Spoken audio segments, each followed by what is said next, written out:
Good evening. I did it to myself again, meaning making myself cough. Um, yeah, it'll clear up. You know, just last minute show paperwork that I had to do here, and it makes me cough. you know, yeah. So anyway, hope everybody's doing well.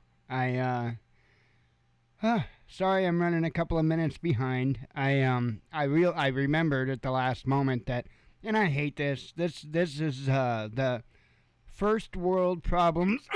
Pardon me, first world problems from hell. When the filter on the coffee pot falls over, and you get coffee grounds in your coffee. Yeah, so I had to deal with that because I'd be damned if I didn't have my coffee. I was gonna have my coffee. But I don't like my coffee crunchy, and so I took my time in pouring it so that I do not have crunchy coffee. So, anyway, man, they aren't trying to hide any of this stuff anymore. They're really not. I honestly, I'm looking at it, and I have to ask the question, is the problem here, and when I say the problem, you have to understand that whatever the problem is a matter of perspective, because, sometimes a problem for one person is an ideal situation for another person. So, the problem, I think, as I see it, is that the American people, especially the conservative-minded Americans, are too complacent. Why do I say that? Because it seems so obvious to me that they are trying to cause a civil conflict. So,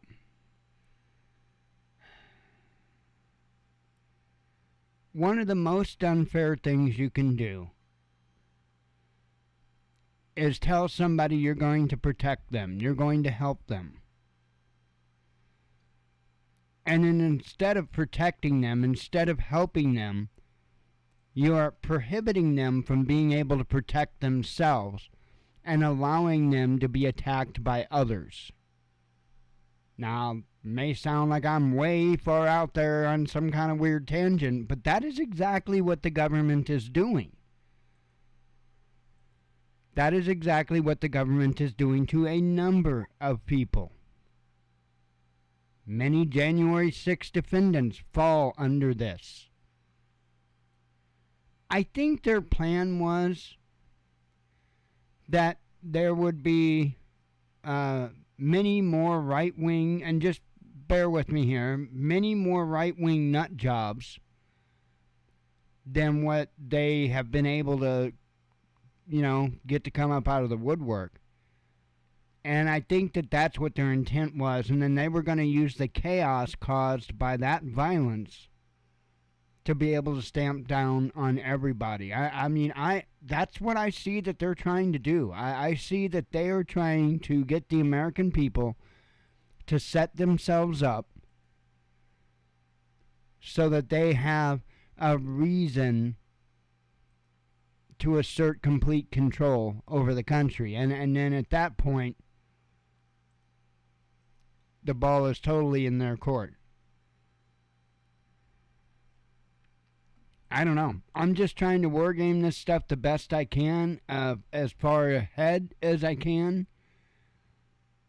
And again, as I've said a million times, in the end, it doesn't really matter, because what matters is how I can respond to it. How can I respond to it?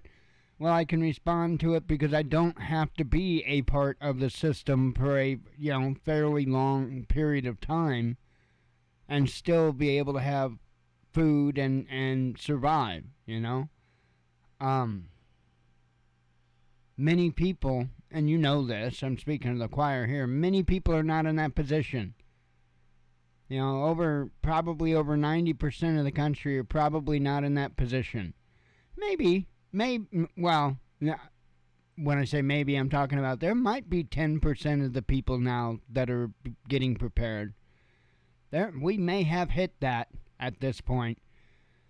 Because there's a whole hell of a lot more people that are starting to put back a few things than what there used to be. So a lot. So we might actually have reached about 10% of the people at least starting to put back a few extra things, which is great. Not enough, but it's great.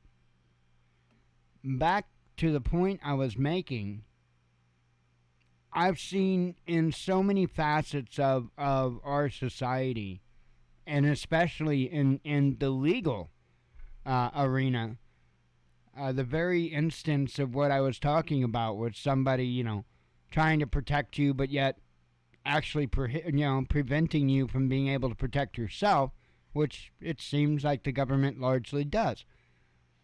I cannot tell you the amount of times I've seen somebody be a victim of one type of crime or another just to get further victimized by the government or the situation in general.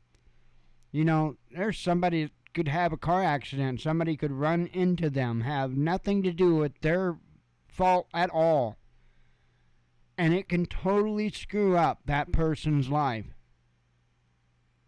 when they were at no fault of their own. I've seen it happen. I've seen it happen. And I've seen lives get totally wrecked because of bullshit, greed, courts. It has become a situation in our country now to where even to associate yourself with a political party, you have to be concerned with what might happen to you. And there's a problem with that. A very big problem with that. And there is no pulling back away. I know that people have reported on how Biden was backtracking on what he had to say that night. No, he's not. No, he's not. Ain't nobody backtracking on anything. I've made this comment multiple times, and I know it doesn't sit well with people. And I understand why it doesn't sit well with people, but it still doesn't change anything. It doesn't change the truth. And I'm sorry, if we're not here battling for the truth, what the hell are we here doing? You cannot show me in the good book where we fix this. When you can show me in the good book where it shows that we fix this, then I'll sit down and smoke the biggest bowl of opium with you that you've ever smoked. But it's not in there because we don't fix it. And so that's when I look at all this stuff, I first off, I'm realistic. One thing with setting goals, and I know I'm jumping all over the place, but when you set goals, it's very important that you set attainable goals. Why? Because if you set goals that are way too far out of your reach, and you do this number of times, well, you get discouraged, and you'll no longer set goals because you can never reach them. Well, that's because you set the goals too far. I'll tell you what, I challenge people, new preppers, I challenge you to see how creative and how much you can get put back in what time we have left. And I don't think it's much. I don't think it's much. I think that all hell's about to break loose. I do. I don't know where. I don't know how. But I think when it breaks loose, I think the effects are going to be felt globally. Whether that be some type of action in the Indo-Pacific, or whether that be things ramping up in Ukraine with NATO.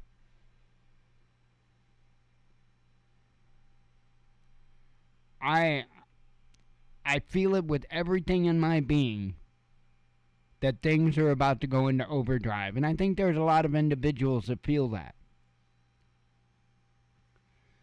The crazy thing is, is I know how much I pay attention to what's going on in the world. And that's a lot. And I mean a lot. And I can't tell you with any type of certainty or even confidence whatsoever of how this is going to go down. I can tell you different parts of it that I think we will see, but I can't tell you exactly what order things will happen. I can't tell you what exactly will kick it off initially. I think you can bank on a power outage. I think you can bank on the grid being down for a considerable amount of time, if not described by the word indefinite. So I would certainly be prepared for that. I don't know. It's just, like I say, it's crazy. I've got some tabs open somewhere here. There they are. 6 tonight. So, the title of the show and whatnot was essentially from one of the articles from RT. As you guys know, there was a Biden speech the other night that really took a dark turn, and there was a poll that revealed not so great results for Biden over that speech. So I don't know. It's crazy. I've got, like I said, I've got 6 tabs open, kind of just across the board, to be honest. Let me have a sip of uncrunchy coffee and maybe a vape or two, and we'll get started. Because, hey, why not? I've decided I'm going to be a union chop. So I'm union, so I get my coffee break. I mean, can't nobody buck me because, you know.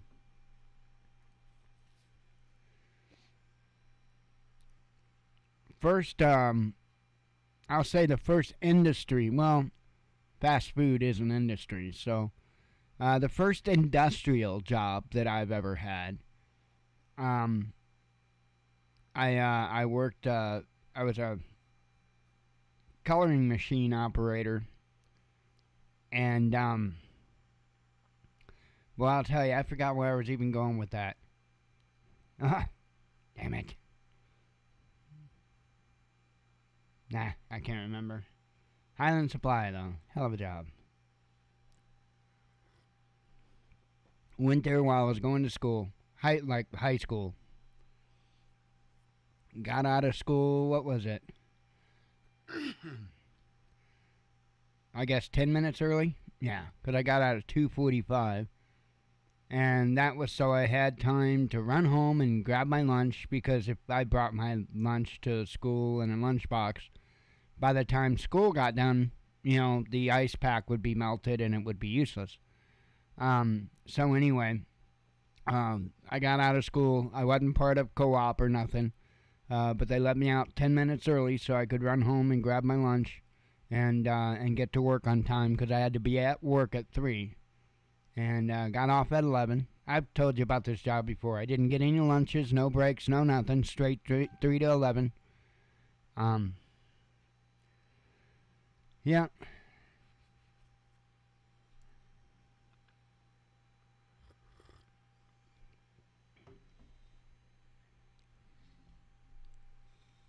But you know what? I'm the first to say nobody should have to do that. I'm not one of those people that say, well, everybody else should have to do what I've done. Bullshit. And I didn't have to do that. That was my choice to work there. I saw that opportunity and I was like, oh yeah, 40 weeks or 40 hours a week plus overtime. You know, I'm the high school kid. My prior jobs were fast food. And so I could do the math. I knew what those paychecks were going to look like. And as more and more time went on, I hung out with my friends less and less, because my friends were turning into alcoholics, and I don't drink. I never have.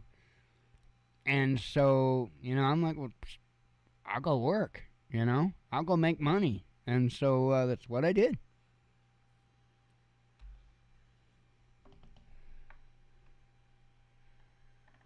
Huh.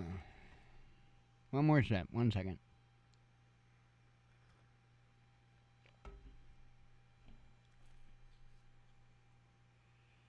I tell you what, I wished I was physically capable because well, obviously there's a lot of places that are having a hard time keeping employees, but there's one job in particular that I would jump up for to go work at if I could do it. And it's not a job that anybody would probably pick.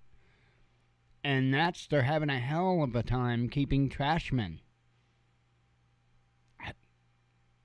I am not too proud.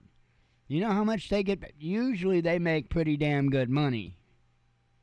They usually make pretty damn good money. And I'm not too good to go throw trash in the back of a truck. I just physically can't do it anymore. Otherwise, I'd be on. Believe me, I would be on that.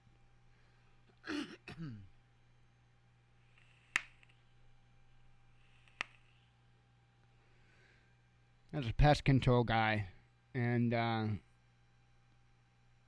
it was strange because everybody kind of had they held their head down whenever they'd talk about what they did, and I didn't. It's like, why would you belittle yourself for a job that takes as much intelligence as that takes? I mean, why?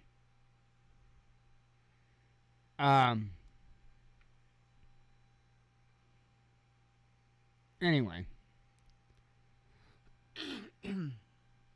Bring you on over. Yeah, no, it takes a lot, by the way, in case you didn't know. Pest control isn't just something where you grab a sprayer and start spraying everything. That's not how you do pest control. Pest control is a very, very intellectually not stimulating, but that's what it takes. It takes a lot of brain because you got to be able to solve the problem, and depending on what type of pest you have, it's going to be a different problem. Whether it's ants, whether it's roaches, whether it's fleas, you got to know everything about their habitat. You have to know, if you want to be effective at your job. And my aunt and my uncle told me when I was a young man that they didn't care what I did, including if I was a trash man. They actually included that. They didn't care what I did in life as long as I did it to the best of my ability. And so I told them okay, and I meant it. And so every job I've done, I've put myself into. I've tried to do a good job at doing it. Pest control included. And I even done studying on my own for it to learn a little bit more. Because I wanted to be good at my job.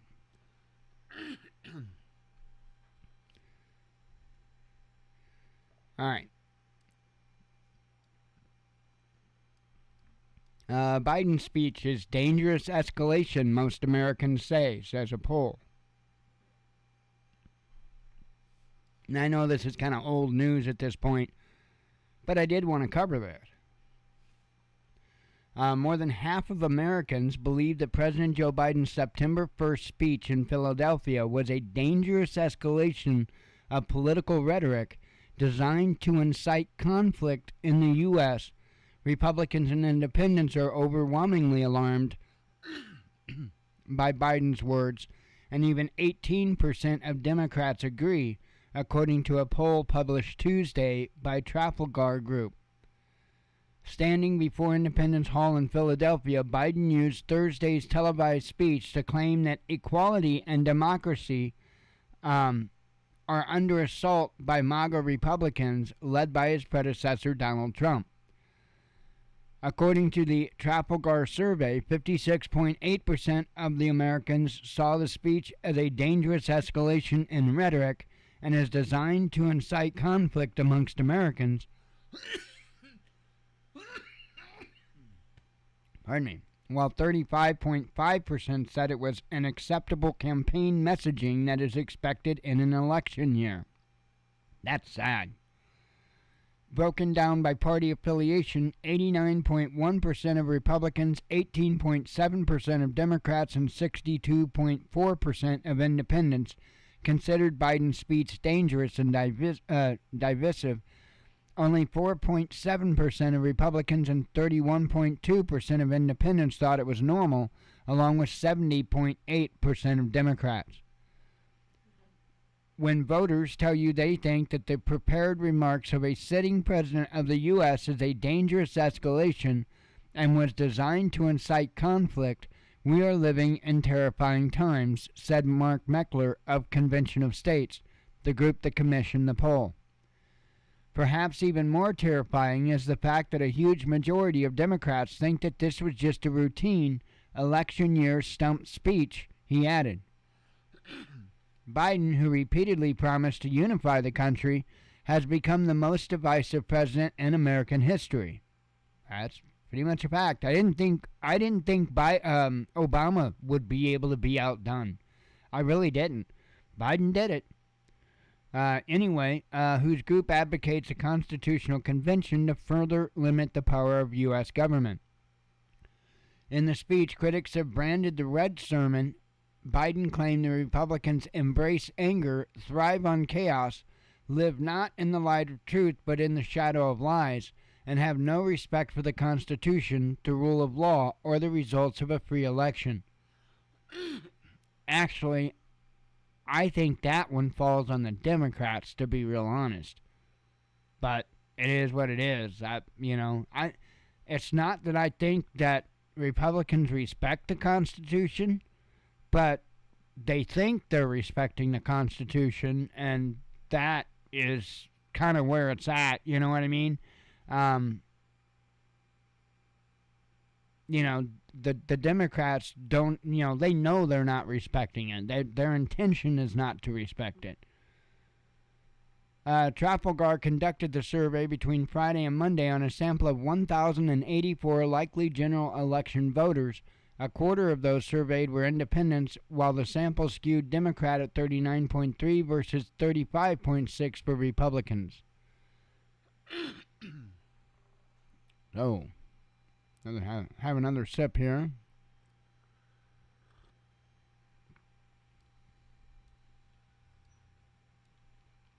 I mean, what are you going to do? I mean,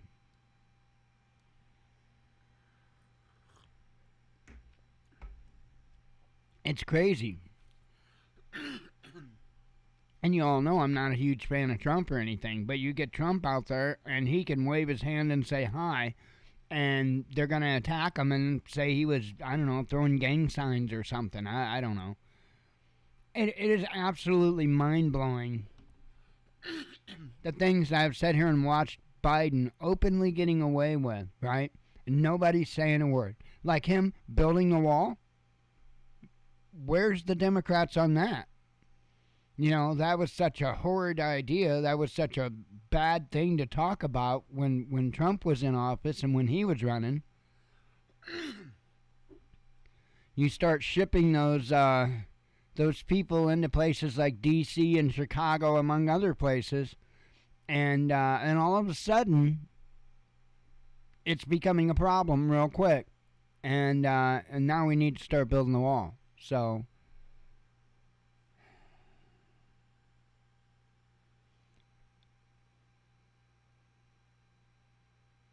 what's going on in this country, and I don't, I'm sorry for the silence. I don't know how to word this. I don't know how to say this. But it stops when we tell it to stop. Literally, that's when it stops. And it takes more than just saying it. It takes more than just, we have to put our money where our mouth is, so to speak. But we need to do it together. We need to stop picking teams either way, whether it's red or blue. Just long enough, at least long enough, until we can get the cancer out of our government, which is the majority of it. Once we remove that cancer, then maybe we can discuss how we can go forward about reinstituting our government, maybe with a few better rules, like term limits. No lobbying.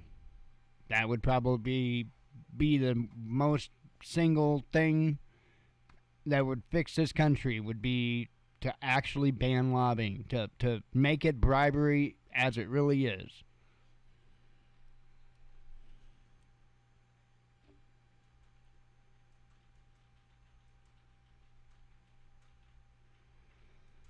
Oh, man. Alright. Okay. Have a sip of coffee. I reckon we'll move to the next one. I'm not in a big rush tonight. At the same time, I'm not super... I'm just kind of like... still blinking my eyes before I go to bed. That's pretty much where I'm at. I'm just tired. I don't know.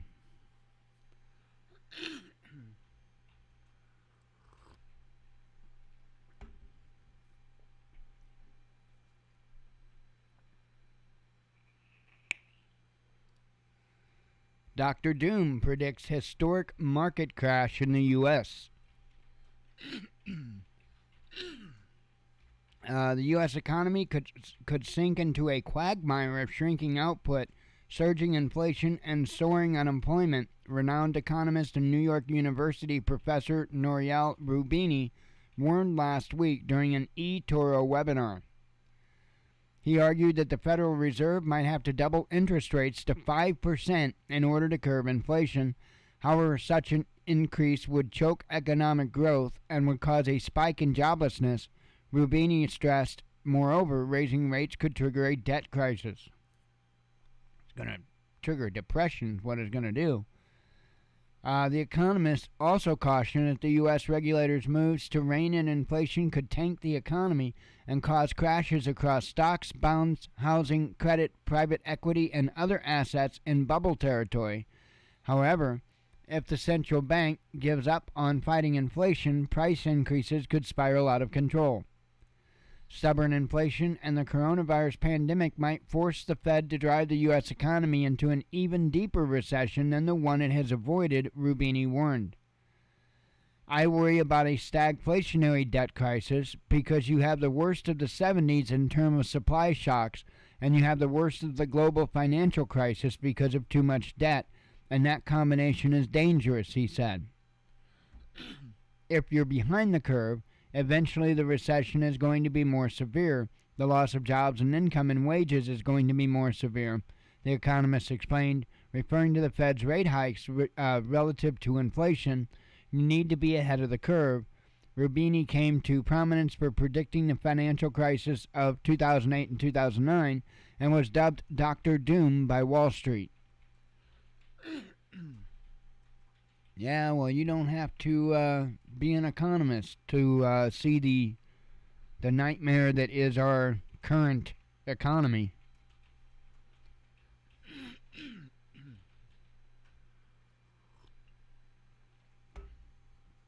All right. This, just seems, I don't know, bizarre, dystopian, just as they said, dystopian. Crazy. TV show offers paying energy bills as a prize. You want to talk about Hunger Games, right? A British breakfast time TV show has added paying energy bills for 4 months to its list of prizes in a call-in game, leaving many of its viewers stunned. The changes to Spin to Win game on ITV's This Morning, in which the host spins a wheel to choose a cash prize for the player calling on the phone, started on Monday. This week, we've got our usual cash prizes, but you can also win some extra cash to pay your energy bills, but until the end of the year, That's 4 months of energy bills totally taken care of, the show's host Philip Schofield said on air.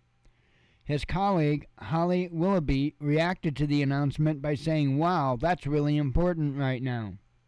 You see how they're doing this? I mean, it's sickening to me. I see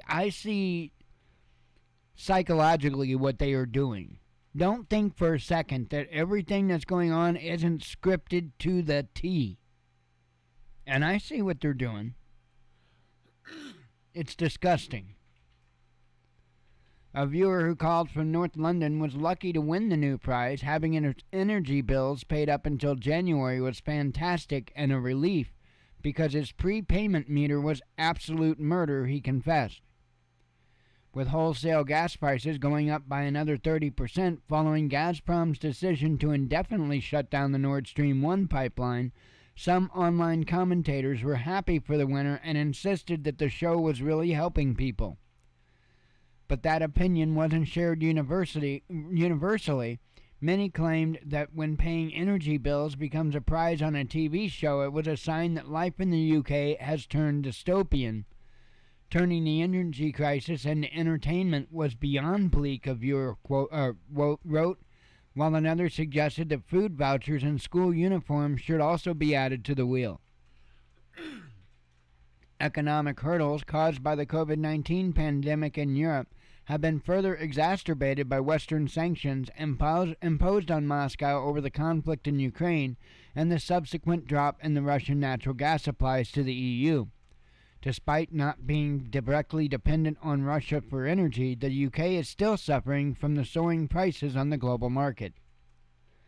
So, it's just dystopian. That's the perfect word to put on it, dystopian. And it's a scary, scary sign of the times that, just your basic needs, your basic, very basic needs, they are now offering on game shows. It's hard to wrap my mind around that.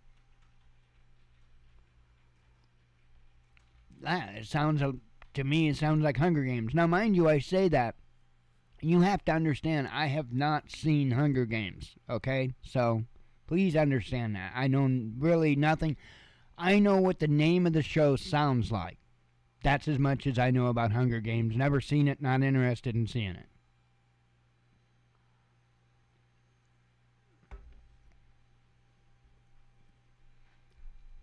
I refuse to sit there and watch pre-programming.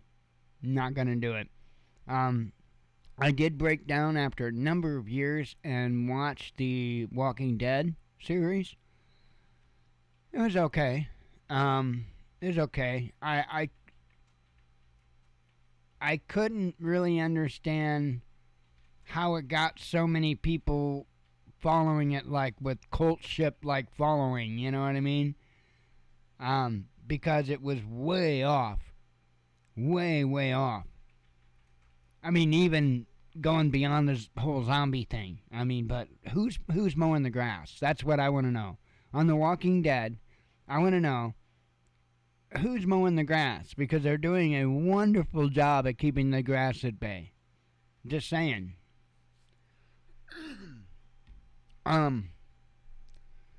Anyway, yeah, I watched that just because I was more or less curious at what had everybody so entranced into a TV show. And I still don't get it. I still don't know. I watched almost every episode. I didn't watch the latter seasons. After Negan bashed the people in the head with a baseball bat, and that wasn't the reason I stopped watching. It got really lame after that. After that part of the series, it seemed like it just got completely, totally just dumb. I don't know, just my opinion. You have to understand, though, I'm not an entertainment person.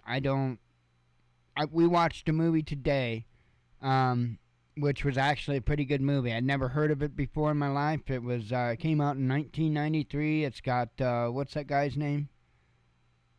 The main actor. He's a big, well-known guy. Isn't it Michael something?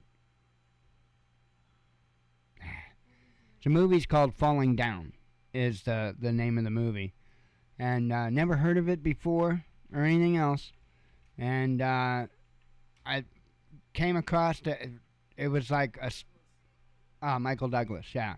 It came up as like a sponsored ad on Facebook. It was some page, some sponsored ad for a page that I guess they talk about retro movies or something. I don't know. It just came up there and it was a movie. I was like, So I acquired it and we had watched it earlier. But it's not very often that we watch movies. We really don't watch TV shows. I put something on Netflix when we go to bed because, the background noise. I like to have the background noise. It helps me fall asleep. But other than that, I don't watch TV. Jen doesn't watch TV. It's just not something we do. I haven't since 2006. That's when I walked away from it.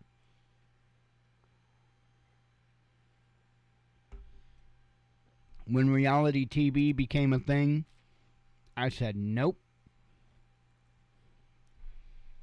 Because I saw what they were doing. Nope. Total war declared against Russia, says Moscow. A total war has been declared against Russia and is being waged in hybrid forms in all areas, Deputy Foreign Minister Sergei Rybakov has said. The seriousness of the current period shouldn't be underestimated, Rybakov warned in an interview with the magazine International Affairs on Tuesday. A total war has been declared against us. It's being waged in hybrid forms in all areas, the diplomat said, apparently referring to the lavish military and financial aid provided to Ukraine by the U.S., EU, and other countries amid its conflict with Russia, as well as the harsh sanctions imposed on Moscow by the West. The degree of animosity of our opponents, of our enemies, is enormous, extraordinary, Rybakov pointed out. Moscow has warned on many occasions that foreign help to Kiev only escalates the fighting in Ukraine and puts Russia on collision course with the U.S.-led NATO bloc. However, the deputy FM offered the reminder that Russia has always, throughout its history, proved that it passes the most difficult trials with honor and emerges from them even stronger. According to Rybakov, this will be the case this time as well. So, definitely a little bit of a change of language. And I think that's important to note. Stuff like that you kind of want to pay attention to. Now, everything's changing. That's part of life. Everything changes. Exploration, experimentation,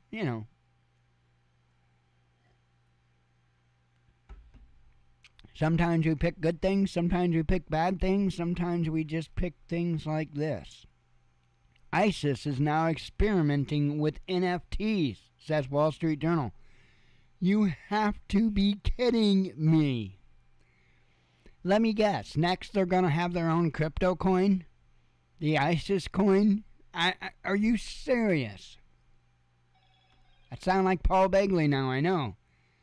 Several pieces of digital art praising militants from the Islamic State terror group indicate the jihadists may be branching out into emerging financial technologies in a bid to circumvent online platforms blocking of its content, the Wall Street Journal reported, citing several intelligence analysts. A non-fungible token emblazoned with the terror group's logo and a brief description of an attack on a Taliban position was created to test whether the blockchain-based model could be used to raise funds and attract members to the cause, former U.S. intelligence officials told the outlet. Titled IS News Number 1, it was one of, you notice how they give you all the information, all the details, so you could go find it? It was one of 3 uploaded by the same artist on the same day last week. You gotta realize ISIS is really just USIS, okay? That's the first thing people need to understand. ISIS is really USIS. We're the whole reason that they exist.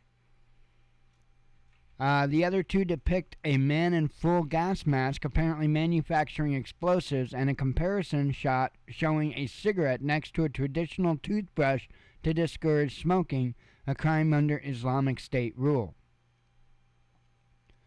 The images were created by a sympathizer of IS rather than a bona fide member, and were not actually traded or sold. Attempts to contact the creator reportedly went unanswered, and IS didn't comment. However, the NFTs are seen as an indication that the militants are taking advantage of decentralized financial technologies, which Mario Cosby, a former federal intelligence analyst, told the Journal are as censorship-proof as you can get.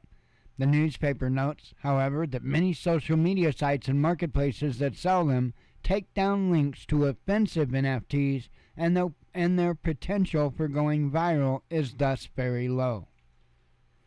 So, indeed, OpenSea, one of the largest NFT marketplaces, took IS News #1 down for violating its zero tolerance policy for listings that incite hate and violence, and deleted the poster's account. The artwork the artwork is still available via the IPFS protocol, but while files stored on that system are extremely difficult to take down, they are also all but impossible for the casual web surfer to stumble upon. Critics of NFT marketplaces and other decentralized financial technologies argue the artworks could serve as a revenue stream for not only terrorists but arms and drug dealers, corrupt governments, and other unsavory types drawn to supposed anonymity and privacy of the blockchain. With IS all but driven out of its real-world caliphate, the group has no choice but to seek out recruits online, intelligence analysts argue, and the U.S. Treasury Department has repeatedly called for regulation of cryptocurrencies and other digital assets, which this is what this is all about, insisting that they are ripe for exploitation by those seeking to launder illicit proceeds of crime. So, let me tell you what I think.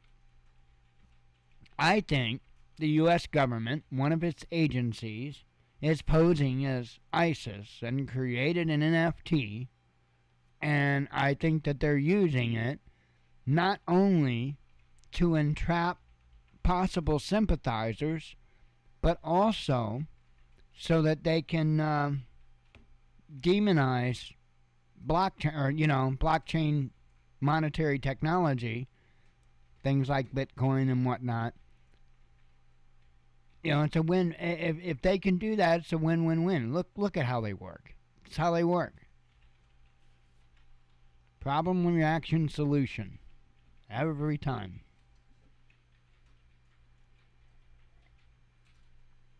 Alright. Got one more. And I'm going to have me a couple of vapes before I close out this one, because you're not allowed to see this headline until you see it. Because it's that stupid. You think this is bad. Oh, it gets worse.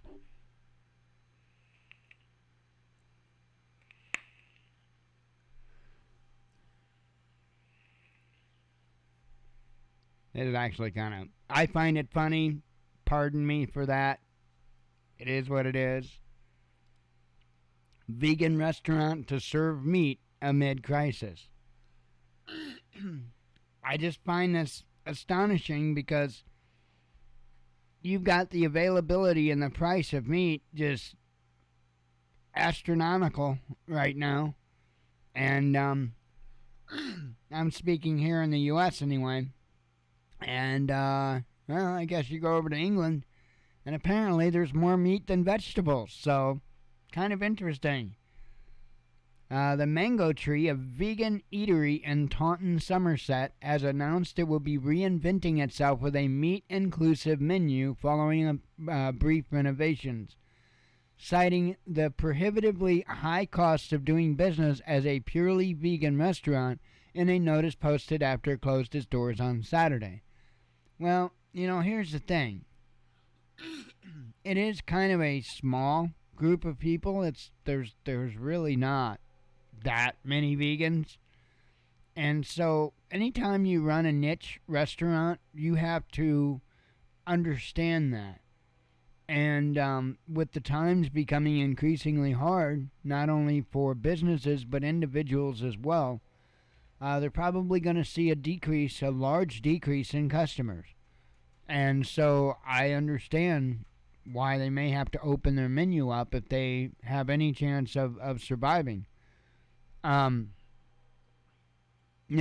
as in the vaping industry. I know that, there were a lot of vaping businesses that expanded because there was a period of time that it still looks bleak in the vaping world as far as the business end of the vaping world. It still looks pretty bleak. But there was a time that looked even more bleak than what it does now. And so there was a lot of these vape companies that were reaching out. They were getting involved in sales of things like CBD and kratom and stuff like that, just so that they would have something to sell if the e-juice was completely banned off the market or what have you. So there's a lot of them that did that, whole lot of them. So anyway, this goes on to say, after an exciting period of change, customers will be able to return for a variety of dishes to accommodate a wide variety of dietary needs and preferences, the restaurant revealed, explaining that continuing as a purely vegan restaurant has not been sustainable for a considerable amount of time, as not enough customers supported us. Which is pretty much exactly what I explained. The restaurant strove to put a positive spin on the news, reassuring vegan clients that they would still have access to the same delicious plant-based dishes that would otherwise have disappeared, and even tried to head off potential ethical criticisms by pointing out that the ethics extend to the jobs and welfare of our wonderful team, to whom we owe a great deal and another chance. But the compromise was too much for some vegan patrons, most of them, I'm sure, who took to social media to denounce the move. Worse than selling meat, one commenter tweeted, while another mused that the owners couldn't possibly be vegan, or they would have chosen to go under rather than stoop to exploiting animals. You see, it's a cult. It's not just a dietary choice, it's a cult. I'm telling you, it's a cult. And I'm not saying every vegan is in the cult, but there is a cult aspect to veganism, I'm telling you. Absolutely. But not everybody that's vegan is like this or thinks like that. So that's something you have to understand. There's a lot of people that are vegan because of health reasons. They have to be vegan. And they don't think a bunch of nonsense. They don't think of it as exploiting animals or whatever the case may be. Some people just don't want to eat meat. And that's cool. But this whole... man, there's some whacked out people in these groups. I'm telling you. But anyway, others found less lofty reasons why the meaty new mango tree would fail. I think they'll find meat is more expensive now, one user snarked. Non-vegan establishments have also suffered in the self-inflicted energy crisis besieging Europe, with 70% of UK pubs reporting they expect to go out of business by winter without government intervention. So, yeah, I mean, it's a bad situation for sure. And, I mean, what can they do? I mean, I understand their decision. I get it completely. Um, I get it completely. Anything niche like that is going to have a very, very hard time making it right now.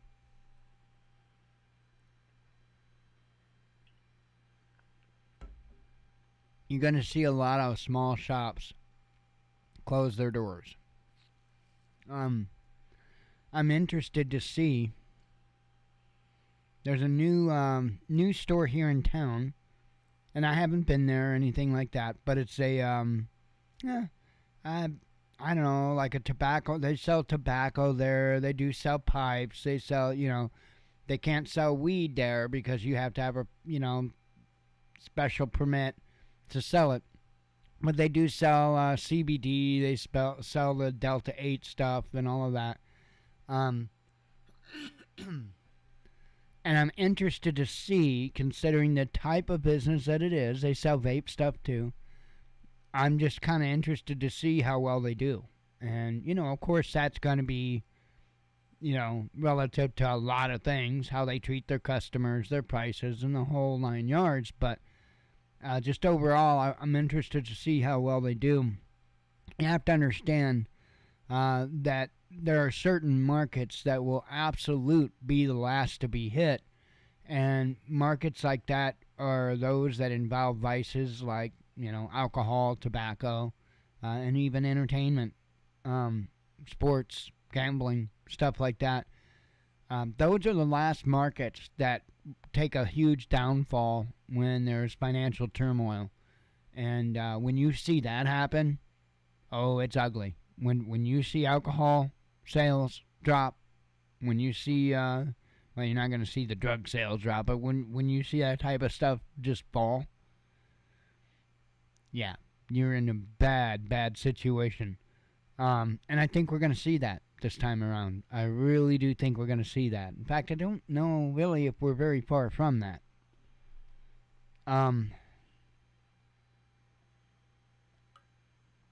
One thing that's hard to realize, I think sometimes, or at least for me, I can only speak for me, right? But, when I sit back and I think about a period in history that I'd been taught about or whatever, it seems like just a snap of the fingers, you know what I mean? Because that's what it kind of is in my mind, a snap of the fingers. But living this, it's so much slower and more drawn out and takes much more time than what you even remotely think it's going to take. I mean, Hitler didn't overtake Germany and do everything he did overnight. That was over a long period of time. That was many years that he did what he did. And the same is true when it comes to these big financial crashes and these global wars and all that. This stuff doesn't happen overnight. It's a slow build up, and I think that we're reaching that point though to where things are going to start to give. Okay, let me have another sip, have a couple of vapes. I'll read the headline, run out the back door, throw my hands up in the air and start screaming, "The end is nigh, the end is nigh." Nah, not motivated enough for that. I'd have to actually get out of my pajamas. Nah.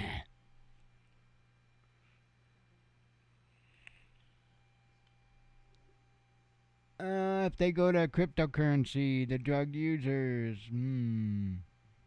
I haven't thought about that. I haven't really thought about that. Now, are you talking about like if the government goes to a cryptocurrency? Well,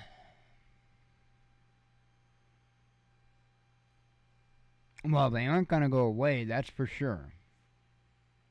There's going to have to be a way to exchange money. I can't imagine that we would not be able to exchange money with one another.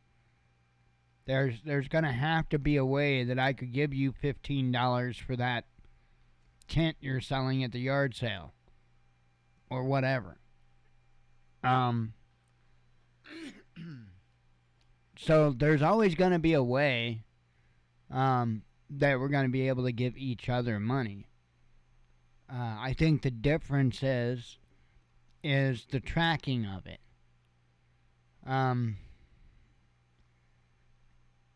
and to be real honest, I think when it comes to all this stuff, I don't think the government really gives a damn what you do. They want their cut.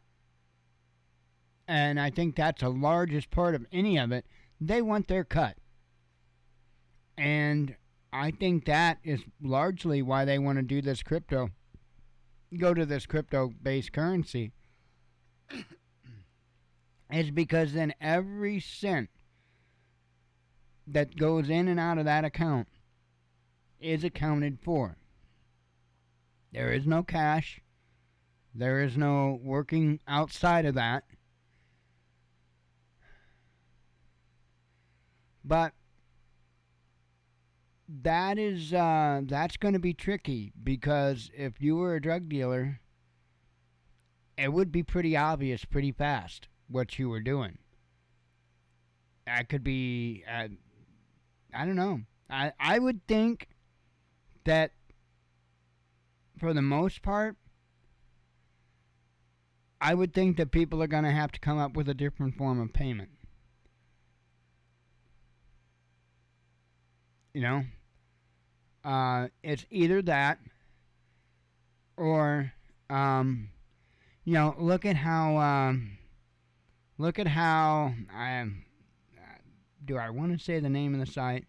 Okay, look at how Wayfair allegedly was doing the trafficking, right?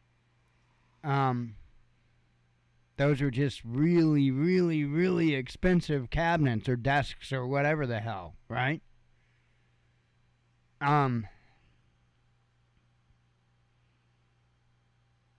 could imagine drug dealers doing the same thing, going into some type of retail, and just basically a cover. So I can see that. I can see it becoming a more professional industry when it comes to drug dealing. And then I see that people will come up with other forms of payment, whether it be some type of a barter system or what have you. So, I mean, it's going to be interesting to watch them try to implement it, because I don't think that they've got enough people on board to go along with it. And I don't even know that after their event, whatever that event may be, I don't know that they're going to be able to convince enough people to go that route. But we'll see. We'll see. Unfortunately, we'll see.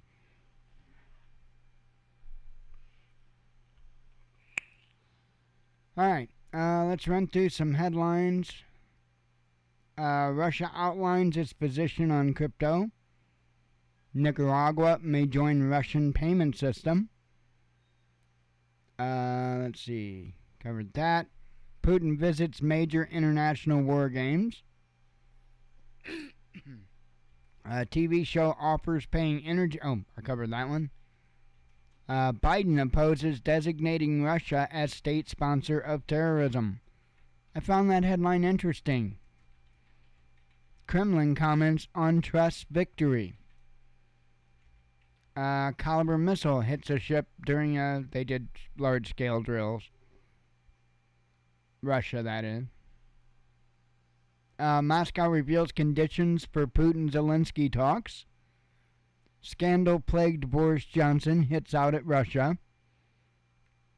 Russia showcases freshly deployed anti-ship missiles. Moscow reveals solution to oil shipping problem, says media. Kremlin comments on Biden's reluctance to blacklist Russia. Fall in Russian gas share in EU market disclosed. Goal of Russia-hosted multinational drills revealed. Europe has itself to blame for the gas crisis, says Erdogan. Western sanctions bring Russia and India closer, says an analyst. That's also bringing China and India a little closer, too. And they aren't close.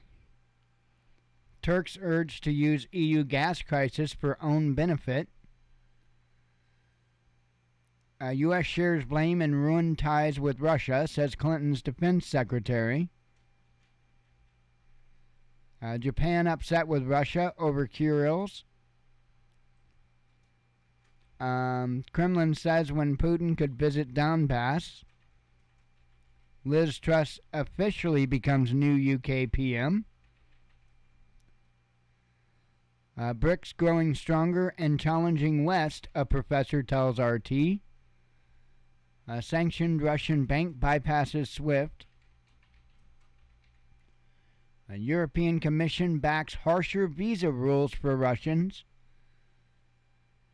Iran sentences 2 LGBTQ activists to death, says a human rights group.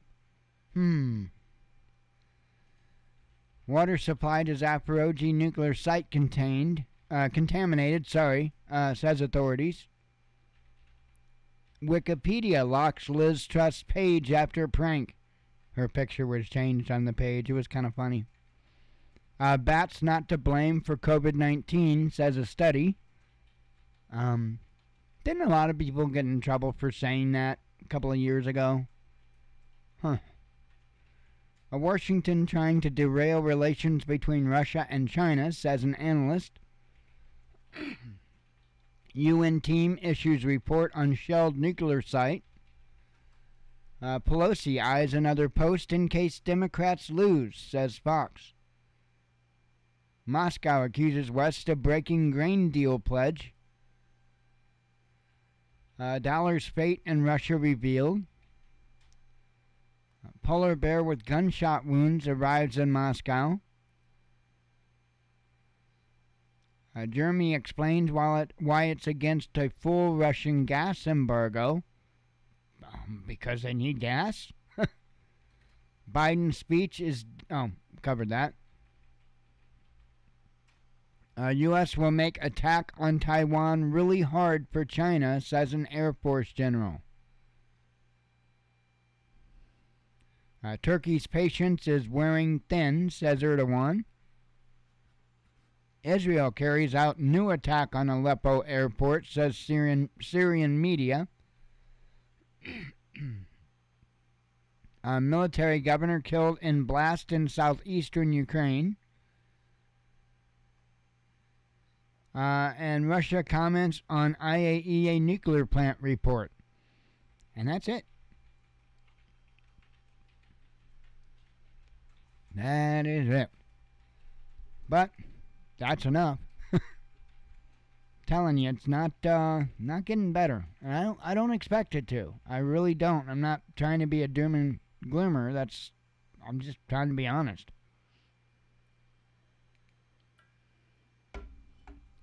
We're on a pretty steep downhill. So, anyway, I'm gonna get the heck out of here and relax. I hear a bed calling my name. Anyway, I will talk to you all tomorrow, God willing. I appreciate you coming. Hope to see you tomorrow. As always, God bless you. We love you. Be one with your spirit. And shalom.